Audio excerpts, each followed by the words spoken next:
믿음은 우리 찬양대가 찬양한 것처럼 성령께서 우리를 도우시고 붙잡아 주시고 인도하심을 바라고 하나님을 경험하는 믿음의 능력입니다. 우리가 매주일 주의 성전에 나와 예배하는 것은 이 구원의 은혜를 놓치지 않기 위해서입니다. 세상의 유혹과 잘못된 교훈에 빠지지 않고 주님만이 우리의 구원자이심을 고백하는 믿음을 회복하기 위해서입니다. 주님께서 우리를 위하여 저 십자가를 지심으로 대속의 은총을 베풀어 주셨습니다. 그 은혜는 세상의 어떤 권력도 대신할 수 없는 구원의 능력입니다. 세상의 어떤 은금도 보아도 우리를 대속의 은혜로 인도하는 은혜가 될 수 없습니다. 주님의 십자가만이 우리를 하나님의 구원의 자리로 인도하는 축복이 되는 것입니다. 우리 그 은혜를 기억하면서 우리 옆에 분들과 함께 이런 인사를 나눴으면 좋겠습니다. 주님의 사랑만이 구원입니다. 저 십자가가 주님의 사랑입니다. 아멘. 성도 여러분, 우리가 주의 성전에 나오는 것은 어떤 명예를 얻기 위해서도 아닙니다. 어떤 지식을 얻기 위해서도 아닙니다. 주님의 십자가의 사랑, 나를 구원하신 하나님의 구원의 은혜를 깨닫기 위해서입니다. 오늘은 특별히 총회가 2단 경계 주일로 지키는 주일입니다. 이 세상에 존재하는 아름다운 것들은 그냥 우연히 존재하는 것이 아닙니다. 그 아름다움을 깨닫고 그것을 지키기 위해서 노력하고 깨어있는 사람들이 있기 때문에 지켜지는 것입니다. 교회가 시작되면서 성도들을 위협하는 가장 위험한 것들이 있습니다. 그것이 바로 변질된 복음이고 이단의 거짓된 교훈입니다. 성도들의 생명을 위협하는 핍박이 초대교회에서부터 교회가 시작되는 모든 상황 속에 늘 존재해 왔습니다. 신앙을 반대하는 반대자들의 협박도 있었습니다.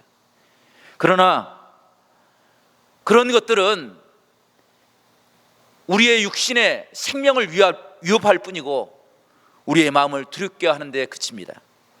그런데 변질된 복음이나 이단의 거짓된 교훈은 우리의 영혼을 넘어뜨리는, 우리의 구원을 방해하는 그런 것이기 때문에 우리는 늘 깨어서 하나님의 은혜를 구해야 하는 것입니다.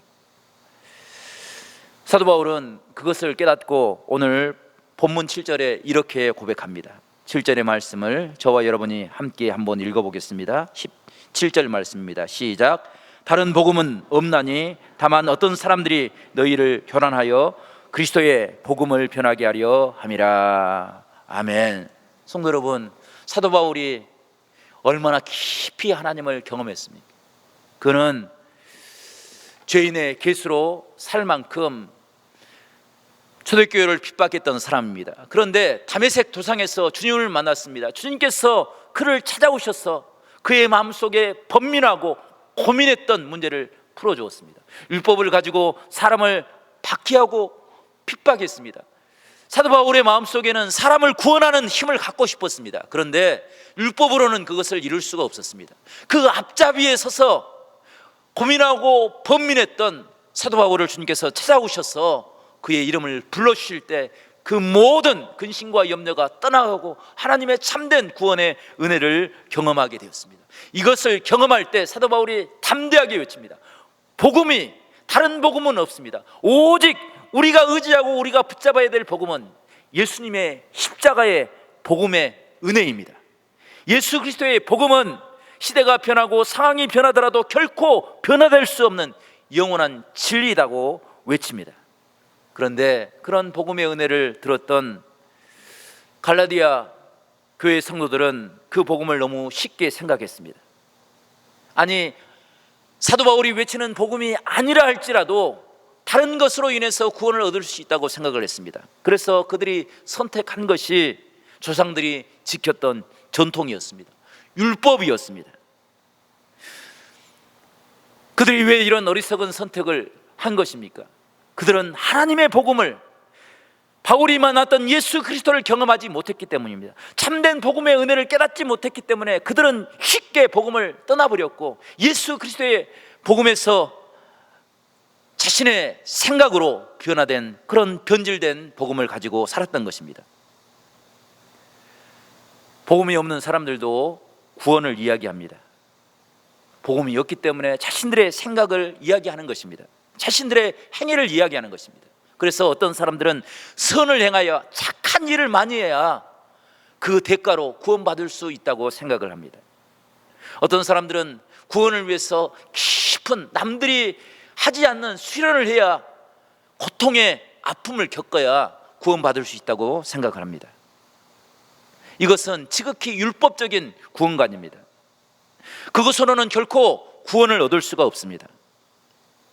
복음이 없는 사람들은 구원 자체를 없다고 거부하는 사람들도 있습니다. 죽으면 그것으로 끝나는 것이지 무슨 내세가 있고 구원이 있나고 이야기합니다. 하지만 성경은 분명하게 우리에게 이야기합니다.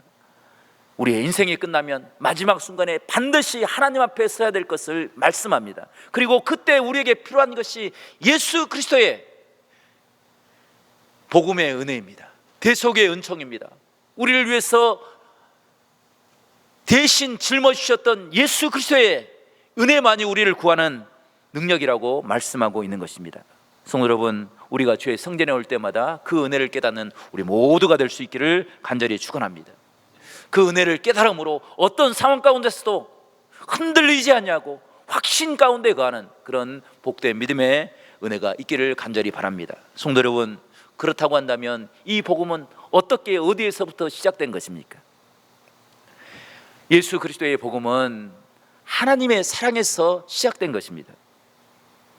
하나님의 사랑이 얼마나 크고 놀라운지, 우리 성도들 한 사람 한 사람을 하나님께서 얼마나 귀하게 여기시는지 요한복음 3장 16절 말씀에 이렇게 증거하십니다. 하나님이 세상을 이처럼 사랑하사 독생자를 주셨으니 이는 그를 믿는 자마다 멸망하지 않고 영생을 얻게 하려 하심이라. 아멘. 성도 여러분, 하나님께서는 세상을 창조하실 뿐 아니라 그 창조물인 우리 온 인류가 하나님의 사랑으로 하나님의 은혜 앞에 새로운 관계를 맺으며 살기를 원하십니다. 그 구원의 은혜를 회복하기 위해서 지극한 사랑의 증표로 예수 그리스도를 이 땅에 보내주신 것입니다. 하나님이 세상을 이처럼 사랑하사 독생자를 주셨다라고 말씀하십니다. 그리고 그를 믿는 자마다 멸망하지 않고 하나님의 구원의 자녀가 되는 권세를 주실 것을 약속해 주신 것입니다. 이것이 예수 그리스도의 복음입니다. 십자가의 복음의 능력입니다. 주님께서는 십자가를 심으로 찔리고 상하심으로 찢기심으로 우리에게 온전한 구원의 은혜를 깨닫게 주셨습니다. 그 십자가는 하나님께서 우리를 향하여 베푸신 사랑의 징표인 것입니다. 하나님의 사랑을 믿는 것, 그것이 복음의 은혜입니다. 성도 여러분, 주님의 복음은 우리를 구원하는 능력이 되는 것입니다. 그래서 사도행전 16장 31절 말씀, 이르되 주 예수를 믿으라 그리하면 너와 네 집이 구원을 얻으리라. 아멘. 성도 여러분, 예수를 믿는 것이 구원의 능력이 되는 것입니다. 내가 어떤 것을 행하고 내가 어떤 것을 드려서가 아니라 예수 그리스도의 십자가의 사랑을 깨닫고 믿고 의지하고 흔들리지 않는 확신을 가지고 살아가는 것, 그것이 나를 구원하는 은혜가 될 뿐 아니라 온 가족을 구원하는 능력이 될 것을 말씀하고 있는 것입니다. 그런데 이 확신이 없을 때 때로 시험이 오는 것입니다. 이런 은혜를 깊이 깨닫지 못했기 때문에 이단과 사이비의 유혹이 우리를 찾아오는 것입니다.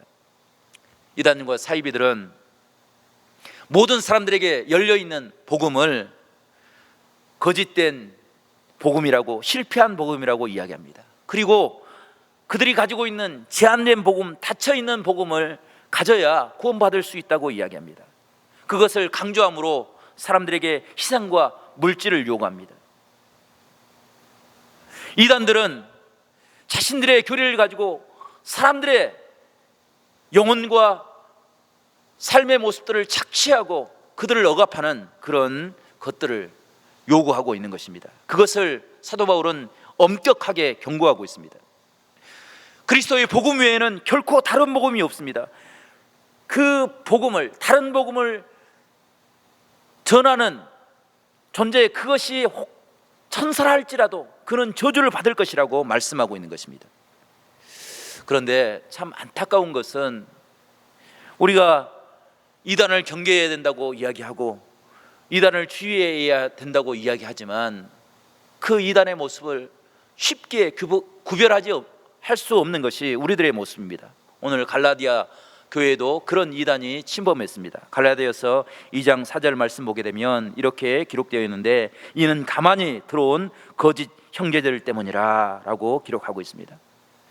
이단이 들어왔는데 막 떠들면서 와서 정죄하고 그렇게 시작하는 것이 아니라 가만히 들어온다는 것입니다. 그리고 우리의 형제처럼 가장한다는 것입니다. 성경 말씀 그대로 이야기하면 천사와 같은 모습을 가지고 가장해서 우리를 유혹합니다. 그리고 우리가 가지고 있는 구원의 확신, 믿음의 자유함을 깨트려버리고 그들의 종으로 삼으려고 이야기하는 것입니다. 그런 모습 때문에 갈라디아 교회는 큰 혼란 가운데 빠졌습니다. 복음의 자유가 아니라, 복음의 은혜가 아니라 율법을 짊어지게 했습니다. 다시 양심의 의지에서 구원을 이루라고 이야기를 하는 것입니다. 이것을 향하여 사도 바울은 참된 복음의 은혜를 깨닫지 못하면 우리는 늘 그런 시험에 빠질 수밖에 없다고 이야기합니다. 성도 여러분, 초대교회만 그런 유혹이 있었습니까? 그런 이단들의 침범이 있었습니까? 아마 우리 성도들은 다 기억하고 있을 것입니다. 1992년 10월 28일 다미 선교회가 종말을 주장했습니다. 믿음을 가지고 있는 사람들, 하나님의 나라를 기다리는 사람들은 다 그 다미 선교회로 오라고 이야기합니다. 그렇지 않냐면 휴거를 경험할 수 없을 것이라고 이야기했습니다. 그리고 학교에 다니는 아이들도 학업을 포기하게 했습니다. 직장을 다니던 사람들도 직장을 포기하게 했습니다. 가정을 깨트리고 모든 사람들이 다 그곳에 와야 구원을 얻을 것이라고 이야기했습니다. 성도들이 가지고 있는 재산을 다 정리해서 헌금을 강요했습니다. 하나님의 복음의 은혜를 바로 깨닫지 못했기 때문에, 종말의 의미를 바로 깨닫지 못했기 때문에 어리석은 교훈에 빠진 것입니다. 성도 여러분, 다미 선교회는 성도들 향해서 종말이 왔기 때문에 이제 모든 것을 다 정리해야 된다고 이야기합니다. 그리고 그 정리한 것들을 자신들에게 바치라고 이야기합니다. 자신들은 성도들이 바친 헌금을 착복해서 부유함을 누렸습니다. 이것이 잘못된 종말론과 사이비 교리가 벌인 사기극이라고 이야기할 수 있을 것입니다. 이단의 유혹은 1992년에만 있었던 것이 아니라 지금도 끊임없이 우리를 넘어뜨리려고 우리를 유혹합니다. 수많은 문제를 일으키고 있는 신천지가 우리에게 큰 도전이 되고 있습니다. 신천지는 기성교회를 비판을 합니다. 기성교회가 구원의 능력을 상실했다고 이야기합니다. 그리고 그들의 교주 이만희를 진정한 구원자라고 이야기합니다. 그리고 그들 믿음 안에 들어와야 구원받을 수 있다고 이야기합니다. 14만 4천 명만이 구원받을 수 있다고. 그래서 그 사람들을 가리기 위해서 시험도 보고 여러 가지 성과들을 측정하기도 합니다. 그리고 할당된 헌금을 강요하기도 합니다. 가족과의 관계도 깨트리려고 합니다. 신앙이라는 이유로 모든 관계를 다 깨트려버리는 악독한 방법을 사용하고 있는 것입니다. 성도 여러분, 세상의 어떤 종교가 부모와 자식과의 관계를 깨트리면서 그것을 구원이라고 이야기하는, 그것을 강요하는 종교가 어디 있겠습니까? 만약 그들이 가지고 있는 구원의 교리가 참되다고 한다면 오히려 가족들과의 관계를 온전하게 해서 그들이 가정 안에서 헌신하고 회복하고 그들에게 구원의 진리를 행하게 하심으로 모든 가족이 구원을 얻는 그런 신앙의 모습을 가지게 해야 될 것입니다. 그런데 그들은 모든 관계를 다 깨트리라고 이야기합니다. 우리가 조금 전에 읽었던 사도행전 16장 31절 말씀 보게 되면 주 예수를 믿으라, 그리하면 너 혼자 구원을 얻을 것이다, 너 혼자 구원받을 것이다 이야기한 것이 아니라 예수를 믿으면 너와 네 집이, 너를 만나는 모든 사람들이, 너가 구원을 선포하는 모든 사람들에게 하나님의 구원의 은혜가 임할 것을 증거하고 있는 것입니다. 이것이 참된 복음의 능력입니다.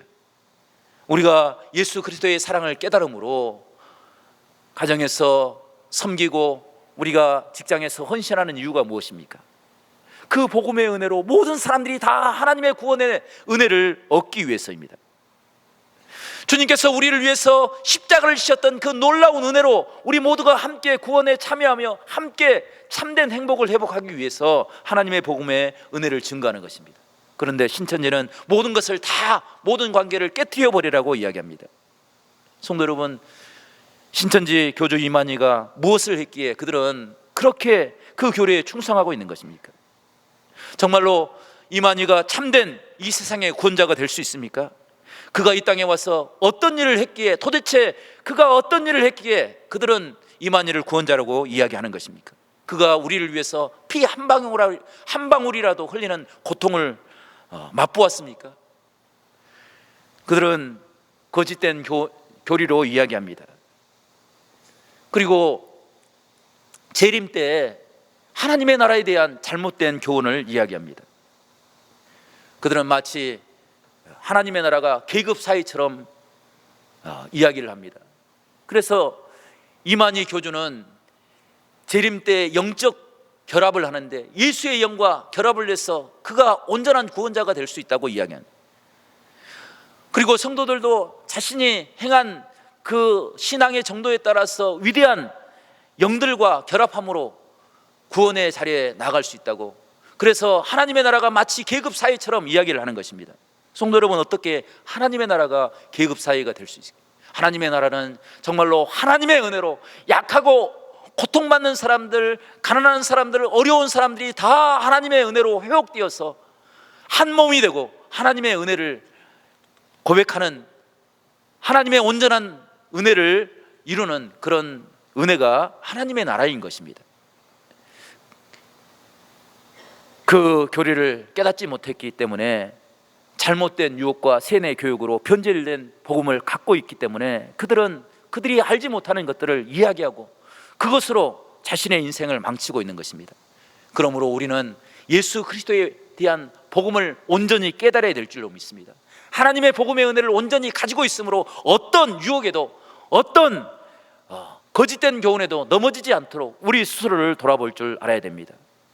우리 교회도 신천지 때문에 큰 어려움을 겪었던 가정이 있었습니다. 그 가정이 다시 회복될 수 있었던 것은 예수 그리스도의 복음의 은혜에 서 있었기 때문입니다.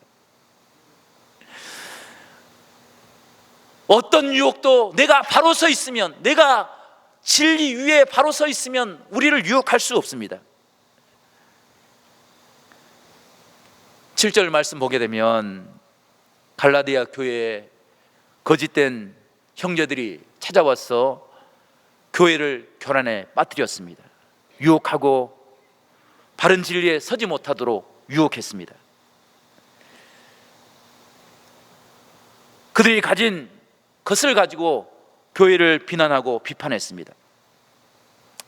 마치 이단들이 지돈 교회가 가지고 있는 구원의 진리를, 예수 그리스도의 복음을 이미 실패해버린 교리라고 이야기하면서 성경을 새롭게 공부하고 해석하고, 그리고 그것을 가지고 있는 사람들이 신령한 존재인 것처럼 그렇게 영적인 이야기를 하는 것처럼 고린도 교회도 그런 복음의 잘못된 모습들이 드러났습니다.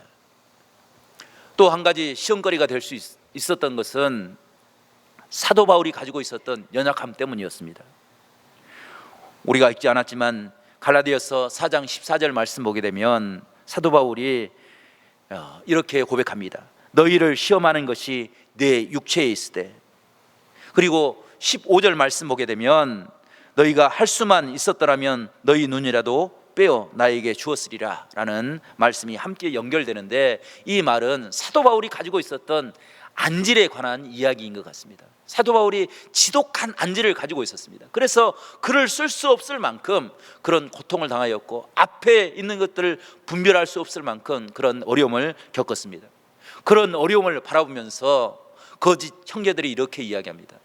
사도 바울이 초대교회를 위해서 자신의 모든 것을 다 포기하고 주의 복음을 증거하고 있지만 그것은 헛된 것이다.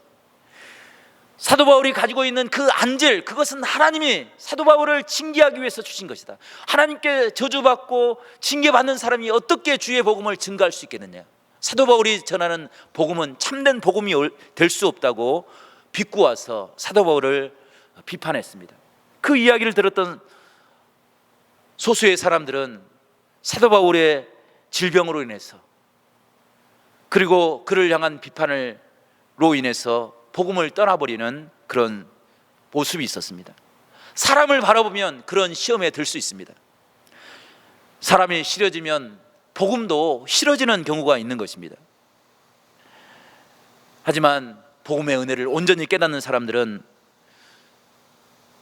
사도 바울의 고통받고 아픔 받는 그 모습을 바라보면서 15절 말씀, 자신들의 눈을 띄어서 사도 바울의 고통을 함께 나누고 그를 위해서 기도해 줄 만큼 그런 사랑의 모습을 함께 증거하고 함께 기도했던 모습을 바라보게 되는 것입니다. 이것이 복음을 가진 성도들의 모습입니다. 성도 여러분, 사람은 비판의 대상이 아니라 사랑의 대상인 것입니다. 주님이 그 사랑을 이루기 위해서 십자가를 심으로 우리에게 구원의 은총을 베풀어 주었습니다. 사람 때문에 시험에 드는 것은 참된 믿음의 모습이 아닌 것입니다. 오직 예수 그리스도 주님께서 우리에게 허락하신 말씀의 은혜, 성령께서 우리에게 베푸신 구원의 은혜를 깨닫고 그것으로 한 영혼들을 위하여 간구하고 기도하고 그 구원의 역사를 이루어나가는 것, 그것이 우리에게 맡겨진 사명의 모습인 것입니다. 성도 여러분, 우리가 참된 복음의 은혜를 바로 세워나갈 수 있는 복된 귀한 은혜를 우리 모두가 이루어나갈 수 있기를 간절히 바랍니다.